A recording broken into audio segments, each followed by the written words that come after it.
Plus que quelques heures nous séparent de la rencontre RDC-Soudan ce samedi au Stade des Martyrs. Les sélectionneurs et managers des Léopards qui prévoient une approche offensive et confiants quant à une qualification des Léopards qui n'ont besoin que d'un point pour se rendre en Côte d'Ivoire. Le ciel congolais s'assombrit, la fierté nationale en matière d'aviation. Congo Airways a systématiquement perdu toute sa flotte ces 5 dernières années. Son dernier appareil en activité vient de connaître une panne de moteur, plus d'avions et donc plus de liaisons. Dans la discrétion la plus totale, le gouverneur de Kinshasa et son adjoint se sont rabibochés. Les deux personnalités se sont affichées ensemble plus d'une fois cette semaine après avoir essuyé des accusations de mégestion qui semblent désormais rester derrière eux.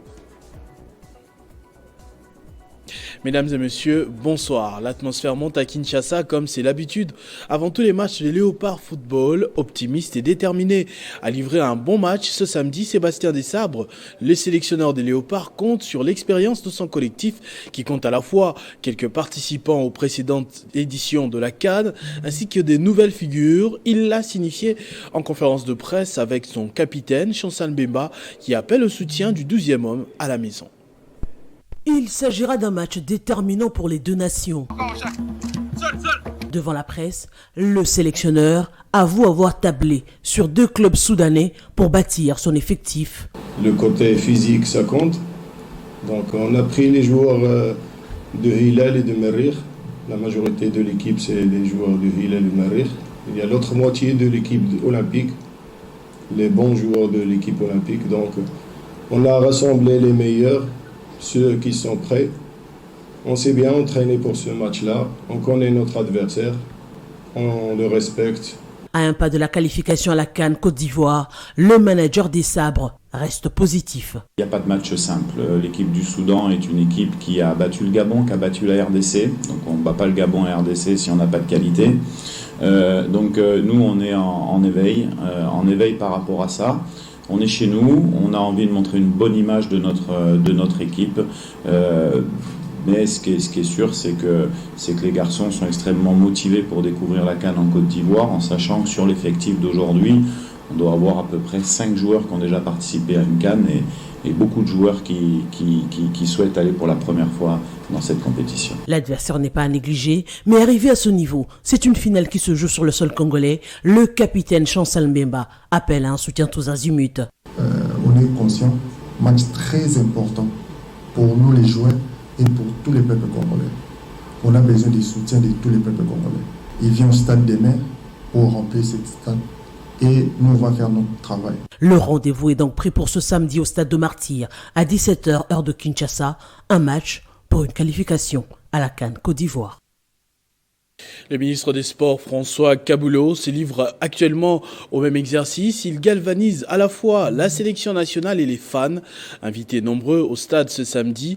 Bien que la balance de la qualification penche pour la RDC, la sérénité et le réalisme doivent caractériser l'effectif congolais tout au long de cette rencontre. Commentaire d'Arlette Boutella. À la porte de la qualification pour la Coupe d'Afrique des Nations CAN Côte d'Ivoire 2023, qui se jouera en 2024, la RDC joue son match ce samedi à domicile. Après la victoire de la Mauritanie face au Soudan 0-3 en déplacement en date du 20 juin dernier, les fauves de la RDC auront besoin d'un petit point pour valider leur ticket vers le pays de Didier Drogba. Je suis très heureux, je suis content d'être ici et j'étais là la dernière fois, donc c'est différent cette fois-ci, mais je suis vraiment content de rejoindre les garçons. À l'étape actuelle, la Mauritanie est première au classement avec 8 points, devant la RDC et le Gabon 7 points.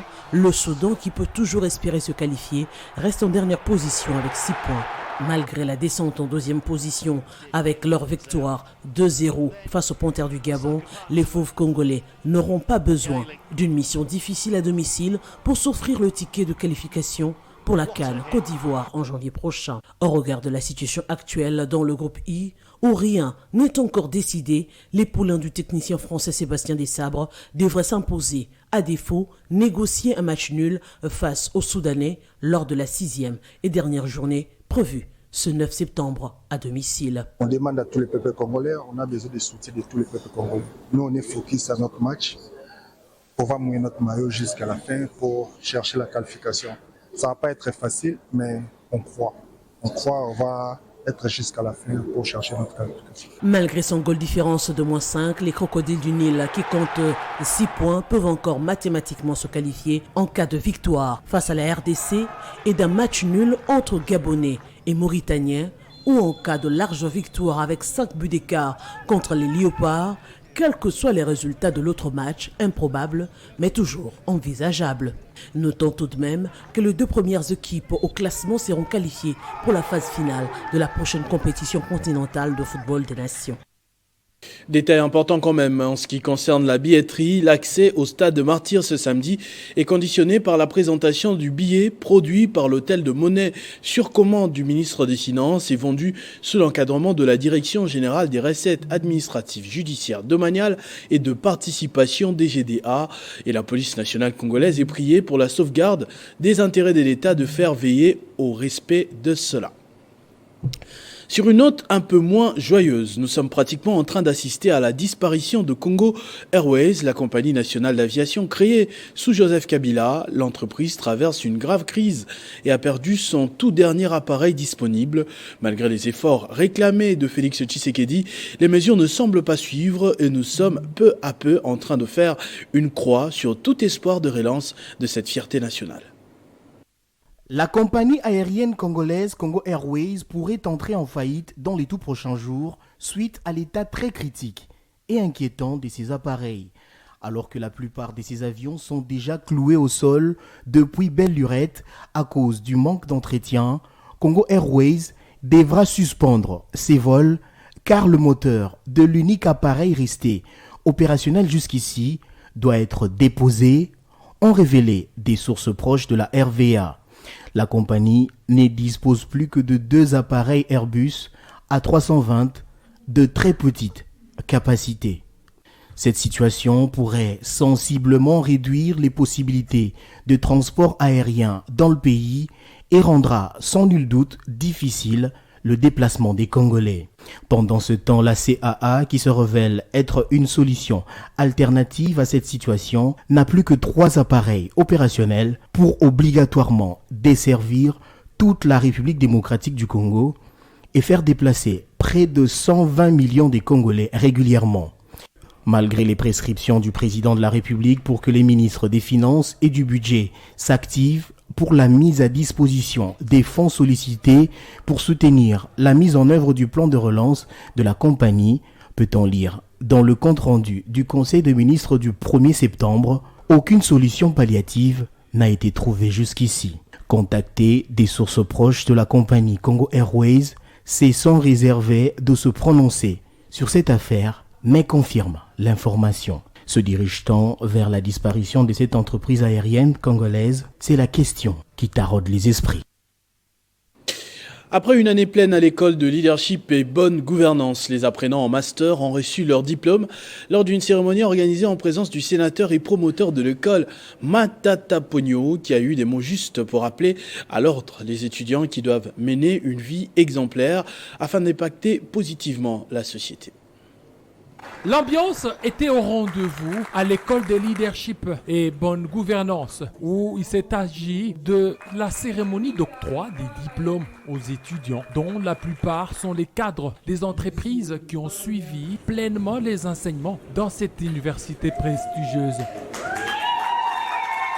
L'initiateur de l'école L'homme à la cravate rouge, Matata Ponyo, qui a fait du leadership et bonne gouvernance son cheval de bataille, n'a pas manqué de mots pour rappeler aux étudiants la nécessité du leadership et les encourager à braver la crainte et surtout à surmonter les obstacles. Un leader est appelé à faire face de manière continue aux épreuves de toute nature, y compris celle de la mort. Il lui faut donc du courage, du sacrifice, de l'engagement, de la volonté, de la détermination, de la persévérance et de la passion pour faire face aux obstacles de toute nature. Des obstacles qui paraissent parfois infranchissables. Mais pour ce faire, les leaders doivent vaincre la peur et les doutes. L'on peut lire sur leur visage la joie et satisfaction et entourer les étudiants et Matata Ponyo et les apprenants ont exprimé leur réjouissance pour leur parcours tout en lançant un appel à d'autres jeunes, y compris des cadres, des entreprises publiques et privées de venir poursuivre les enseignements à l'école de leadership. Et c'est avec beaucoup de fierté que je vais demander à tous les cadres des institutions publiques ou privées de venir à l'école de leadership parce que en fait le leadership c'est la clé de beaucoup de choses. C'est depuis 2020 que l'école de leadership a été créée avec comme mission principale de faire des recherches sur les relations des causes à effet qui existent entre le leadership et les développements pour une gouvernance durable. Le ministre des Finances, Nicolas Kazadi, a procédé vendredi dans la ville de Goma, au Nord Kivu, à l'ouverture officielle des portes de la mutuelle financière des femmes africaines. Elle a pour objectif de rendre la femme économiquement autonome et socialement responsable pour bâtir une société plus juste et plus équitable. À cette occasion, Saouda Kaungia, présidente du conseil d'administration de cette mutuelle, a promis la croissance économique des femmes à faible revenu en leur offrant des services financiers professionnels. La mutuelle financière des femmes africaines est désormais opérationnelle dans la province du Nord Kivu. Ces portes ont été officiellement ouvertes à Goma par le ministre des Finances Nicolas Kazadi, qui a coupé le ruban pour lancer ses activités. C'était au cours d'une grande cérémonie tenue au siège de la MUFA dans la ville volcanique. Saouda Kaungia, sa PCA en province, a dit que sa vision est de combattre la pauvreté en accordant un crédit aux femmes pour leur autonomisation. D'ici fin décembre 2023, notre objectif ambitieux est d'accorder des microcrédits aux femmes de Goma allant de $50 à $1000 par femme pour un total de 300 femmes bénéficiaires. Plusieurs personnalités ont pris part à cette cérémonie, dont le président de la FEC Nord Kivu Singo Mamwanza, qui promet tout l'accompagnement des opérateurs économiques à la MUFA. La FEC Nord Kivu aussi, à travers sa commission des femmes entrepreneurs, apportera aux femmes entrepreneurs qui seront au sein de la MUFA un soutien, notamment à travers la formation Access. Le ministre des Finances Nicolas Kazadi, qui s'est personnellement déplacé à Goma pour présider cette cérémonie, a dit que c'est parce que le gouvernement congolais accorde un grand intérêt à cette mutuelle. On a la volonté de les maintenir dans le microcrédit. Nous voulons les voir sortir du microcrédit, aller vers les banques de grands crédits et que d'autres viennent les remplacer pour bénéficier de même appui et grandir également. Voilà la vision que nous mettons en œuvre. Mais le succès de cette vision, c'est bien entendu la volonté politique du chef de l'État et du gouvernement. La visite des installations de la MUFA Goma a bouclé cette cérémonie. Le vice-ministre des Mines a vanté les mérites du secteur au pays lors du sommet africain sur les minéraux critiques qui s'est tenu du 29 au 30 août dernier en Afrique du Sud. Dans son intervention, Godard Motemona a présenté la gestion du domaine minier de la RDC, celle du potentiel et des ressources minérales province par province et leur localisation, mais aussi la gestion des substances minérales stratégiques ou critiques. On retrouve une nouvelle fois Arlette Boutella pour ce commentaire. Sur invitation du ministre sud-africain de Ressources minérales et énergie, le Congo a fait entendre sa voix. Prenant la parole, le vice-ministre de Mines, Godard Motemona, a présenté à l'attention de l'assistance la question de la gestion du domaine minier, celle du potentiel et des ressources minérales par province et leur localisation, la gestion des substances minérales stratégiques ou critiques, ainsi que les opportunités d'investissement multiples qu'offre le secteur minier congolais en ce qui concerne les campagnes virulentes orchestrées par certaines organisations non gouvernementales manipulées à dessein et visant à dénigrer le secteur minier de la RDC depuis quelques mois passés sur le bannissement du cobalt congolais sur le marché international. Godard Motemona fustige ce comportement. Je ne saurais passer sous silence les campagnes virulentes orchestrées par certaines organisations non gouvernementales, manipulées à dessein et visant à dénigrer le secteur minier de la République démocratique du Congo, ont été fomentées dans le but principal de pousser au bannissement de notre cobalt sur le marché international, lesquels présentent pourtant des garanties d'extraction selon un cadre normatif et une traçabilité plus ouverte. Aussi, je lance du haut de ce podium du premier sommet africain sur les minéraux critiques un appel aux investisseurs et partenaires à envisager d'investir en République démocratique du Congo.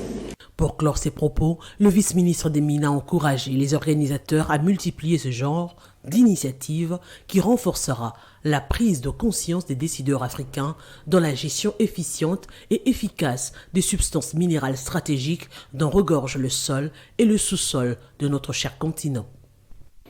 Dans le cadre de l'examen des solutions urgentes pour limiter les risques d'accidents sur le fleuve, le ministre des Transports, Voies de communication et Désenclavement, Marc Ekila, a réuni ce mercredi les responsables du secteur fluvial et maritime.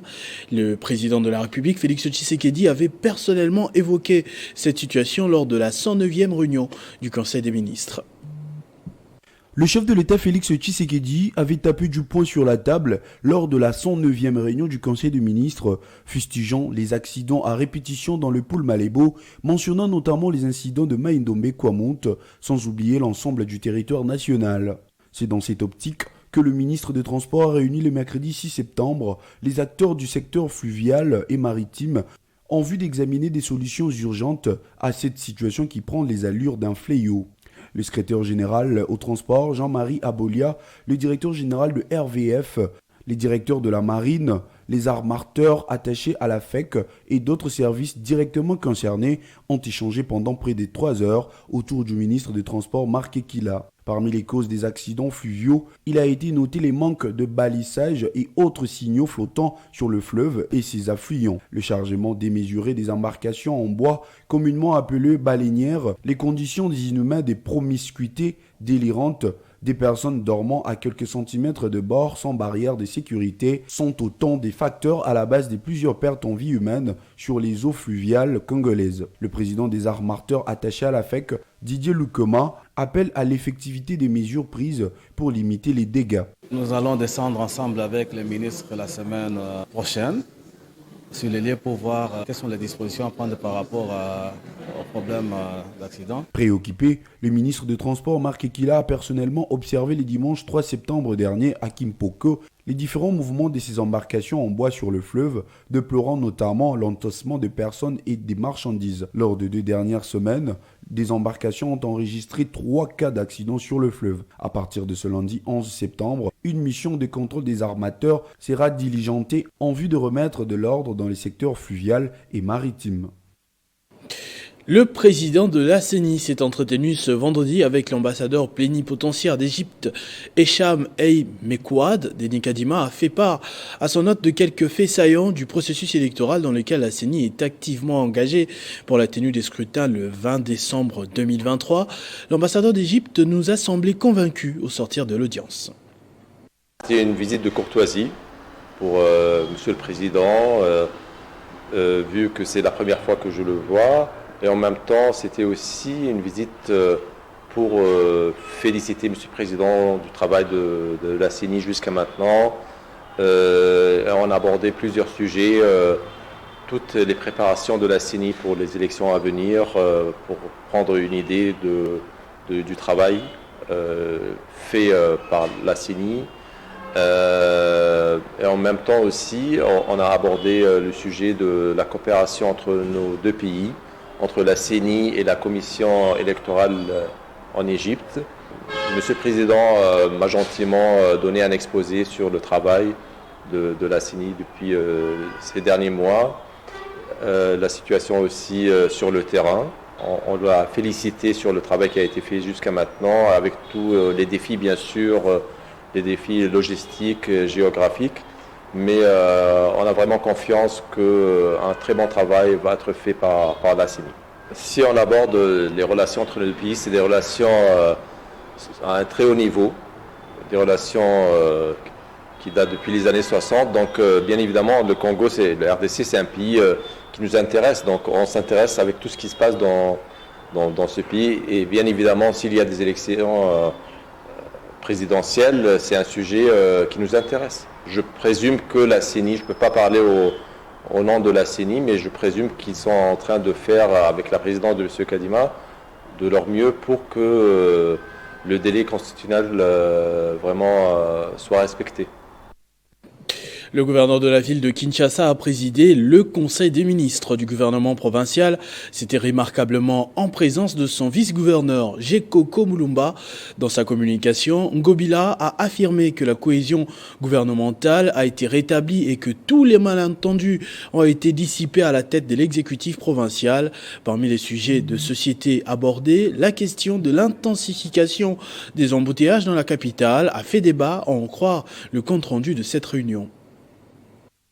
Le chef de l'exécutif provincial l'a articulé en 3 sous-points. L'autorité urbaine a d'abord informé les membres du conseil de la cohésion gouvernementale rétablie après avoir vidé certains malentendus et interférences à la tête de l'exécutif provincial. Cette harmonie, tant souhaitée par tous, est un gage d'une action commune et concertée pour le bien-être des Kinoises et Kinois. L'autorité urbaine a ensuite fait l'économie du dossier de la mission de la Cour des comptes auprès du gouvernement provincial, lesquels suscitent passion et controverses. À ce sujet, le ministre provincial des Finances et Économie a précisé que le rapport a été déposé au bureau de la Cour des comptes conformément à la loi. Les gouvernements provinciaux attendent des observations à émettre par la Cour des comptes. Le Conseil en a pris acte. En clôture de sa communication, le chef de l'exécutif provincial a attiré l'attention des membres du Conseil sur l'intensification des embouteillages à travers la ville de Kinshasa, particulièrement sur l'avenue de la Révolution et du 27 octobre et sur les petits boulevards dans la commune de Limete, embouteillages dus à la circulation des gros véhicules et remorques aux heures indues. Les ministres provinciaux en charge des transports, de l'intérieur et des travaux publics et infrastructures ont été instruits d'en assurer un suivi tous azimuts avec l'appui des services techniques sous leur tutelle. Au Katanga, Jacques Aboulakato a échangé avec Didier Reinders, commissaire à la justice de l'Union européenne. La situation économique et politique de la province et du pays était au centre des échanges. Reportage de nos confrères de la cellule de communication du gouverneur signé Jean-Marc Nkoulou. Jacques Kaboulakato et Didier Reinders ont longuement échangé sur la situation économique de la province du Haut-Katanga. Pour le commissaire à la justice de l'Union européenne, la province devra se développer notamment grâce à son secteur minier. Donc de voir dans quelle mesure on peut, en collaboration avec des opérateurs européens, développer le secteur d'énergie. Il y a un besoin d'énergie très très important dans la province, mais aussi les besoins dans le secteur agricole et de transformation de produits agricoles, donc d'agroalimentaire, parce qu'il y a une vraie capacité de production en la matière et on sait que les main-d'œuvre partent vers les mines avec peu de capacité dès lors de développement dans ces secteurs-là. Donc ce sont des projets assez importants que l'on pourrait continuer à mettre en œuvre, tout comme d'ailleurs dans le secteur minier, j'en avais parlé à Kinshasa également avec le président de la République, l'idée d'avoir un partenariat stratégique sur les minerais critiques, parce que ça permettrait aussi à des opérateurs européens de venir participer avec une intention très forte de développer l'aspect social de l'exploitation minière. Ce n'est peut-être pas toujours le cas de tous les opérateurs, mais nous avons, le souci évidemment d'aller vers une valorisation beaucoup plus importante du travail presté dans le secteur minier. Au cours de ces échanges, les deux personnalités sont revenues aussi sur le processus électoral en cours en République démocratique du Congo. L'autre développement, c'est le développement sur le plan sécuritaire, puisqu'on sait très bien qu'on approche d'une campagne électorale. Et je crois qu'il faut être très attentif à la manière dont on organise le maintien de l'ordre. On a aussi échangé sur le rôle de la police en première ligne en matière de maintien de l'ordre, avant de voir éventuellement un support militaire. À noter que Lubumbashi est la deuxième étape de ces séjours de travail de Didier Reinders en République démocratique. Les habitants de l'AG Kamine Kolwezi remercient Jean-Marie Kasséa qui s'est battu jour et nuit pour la paix de la population sur le dossier de leur délocalisation. C'est lui que l'on présente comme l'homme fort de la ville de Kolwezi, promet à ses concitoyens de les accompagner jusqu'au bout. C'est pratiquement le bout du tunnel désormais pour les comités de délocalisation de la cité de Gécamine qui estiment que l'opération concernant cette nouvelle vague a produit de bons fruits. Tout le monde a été servi et a loué les efforts du député provincial Jean-Marie Kasseya qui a joué un rôle prépondérant afin qu'ils se retrouvent tous ces jours à l'Assemblée provinciale d'Ilo-Alaba. En tout cas, l'honorable Kasseya. Nous remercions le député provincial Kasseya pour l'accompagnement. Le coût de la délocalisation était auparavant de $5 000. Aujourd'hui, nous sommes à $14 000. On va aller avec ce processus jusqu'au bout pour aider notre population. Tout possible, on a arraché 14 000 à terrain. Jean-Marie Kasseya a promis d'aller jusqu'au bout de la logique. Si j'étais un député malhonnête, j'allais laisser ses compatriotes prendre $5 000 et récupérer la différence auprès de l'entreprise Comus. Mais faire cela est un péché, même devant Dieu. Comment penser la firme $14 000? Ces Colossiens ont quitté l'Assemblée provinciale d'Ilo-Alaba avec un sentiment de satisfaction. La province du Haut-Uélé est bientôt dotée de son plan de développement. Les experts du ministère national du plan et ceux du PNUD séjournent déjà à Issirou en perspective de l'atelier d'élaboration de ce plan. À cette occasion, ils ont rencontré le chef de l'exécutif provincial, Christophe Bassian-Enanga, initiateur du projet pour les derniers réglages. Venu spécialement de Kinshasa sur demande du gouverneur Christophe Bassian-Enanga, ces experts du ministère national du plan rencontrent ces derniers pour lui présenter les civilités avant de rejoindre la mythique salle des réunions Kibali du gouvernorat pour cette séance de dressage des thématiques du prochain atelier d'élaboration du plan de développement du Haut-Uélé. Elle est une matière à compétences exclusive aux provinces. Alors nous, le gros travail que nous faisons, c'est le transfert de compétences à travers le renforcement des capacités, apprendre aux acteurs de développement provincial comment se fait la planification au niveau provincial, comment ils doivent planifier, programmer, budgétiser et faire le suivi et l'évaluation, et également utiliser les outils de développement qu'on laissera à leur disposition. Également partenaire dans cet ambitieux projet, le PNUD annonce déjà sa contribution. Maintenant, en mobilisant les experts au niveau de Kinshasa, de PNUD, nous avons accordé qu'ils seront déployés la semaine prochaine pour accompagner cet exercice initié par le gouvernement provincial. Le ministre provincial du plan, Patrick Bekanene, s'est vu rassurant. Le lancement des travaux devrait intervenir de manière solennelle de main de maître de son Excellence Monsieur le Gouverneur d'ici samedi.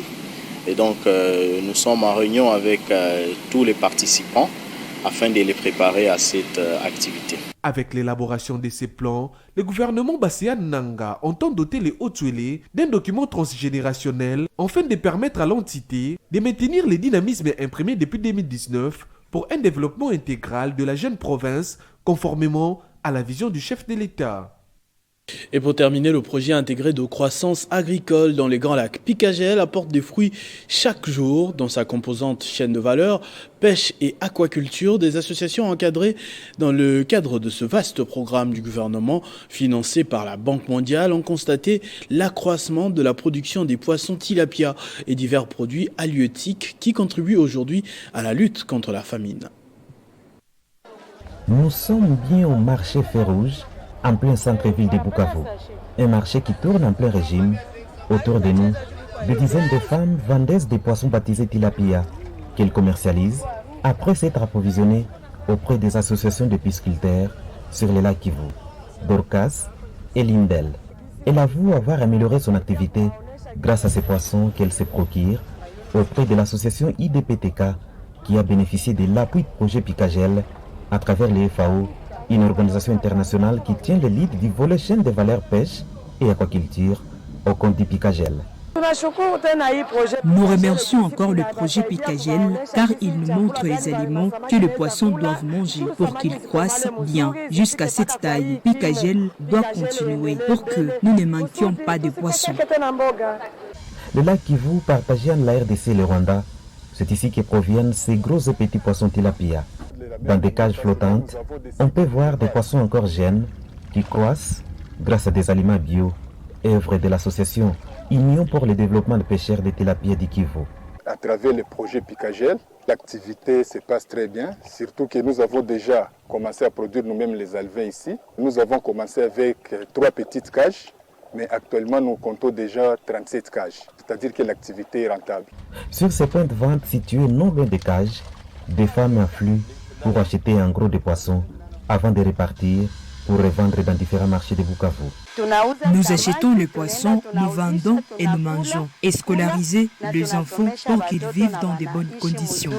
Dans le but d'améliorer le secteur de la pêche et l'aquaculture, le projet Picagel a construit et équipé une provendrerie et une écloserie à Kachoucha.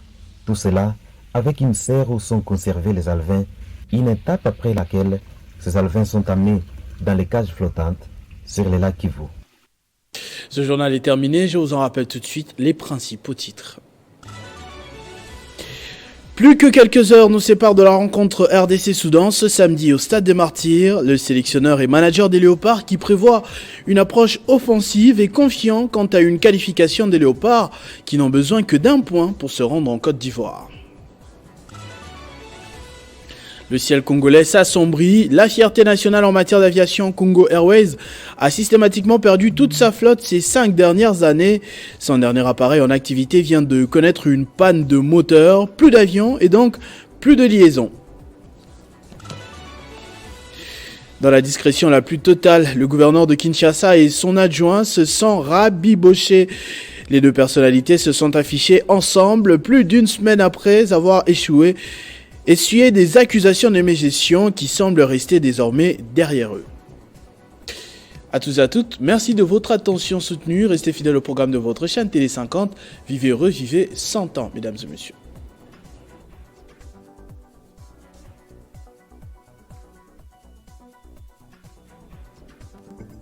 Retrouvez toute l'actualité en continu sur www.tele50.cd.